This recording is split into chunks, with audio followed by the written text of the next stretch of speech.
Town municipal commissioner model colony Fahad Ali Abbasi کا chief account officer Abdul Qayyum Mehr کے ہمراہ Muhammad Ali Jinnah model English medium school Saudabad کا دورہ کیا۔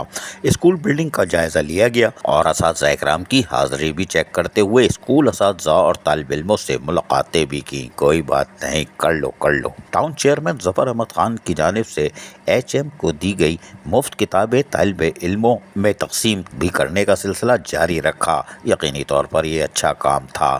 Town municipal commissioner Fahad Ali Abbasi کا کہنا تھا کہ طالب علموں کو معیاری تعلیم نظام دینے کے لیے ہر ممکن سہولت فراہم کریں گے، اور دورے کے دوران اسکول میں انہوں نے باقاعدہ پودا بھی لگایا۔ اس موقع پر ڈپٹی ڈائریکٹر ایجوکیشن سید محمد ندیم، اسکول کے پرنسپل اور اساتذہ اکرام بھی موجود تھے۔ فہد علی عباسی کا کہنا تھا کہ ہماری کوشش ہوگی کہ نو مولود ٹاؤن ماڈل کالونی ٹاؤن میں تعلیمی معیار کو بہتر سے بہتر بنایا جا سکے، تاکہ ماڈل کالونی کے طلباء و طالبات پھر ماڈل کالونی کے ساتھ ساتھ کراچی اور سندھ اور پاکستان میں نیک نامی کا باعث بنے۔ اور ہماری کوشش ہوگی کہ نصابی سرگرمیوں کے ساتھ ساتھ غیر نصابی سرگرمیوں میں بھی اپنے طالب علموں کو، طلباء ہو یا طالبات ہوں، ان کو نکھارا جا سکے۔ اس میں تو اساتذہ اکرام کا کردار نمایاں ہونا چاہیے، انہی کی بدولت ہم کامیابی حاصل کر سکتے ہیں۔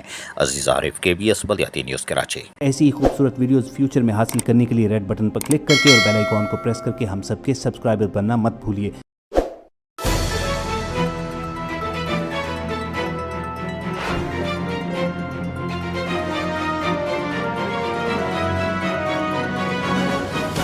KBS بلدیاتی نیوز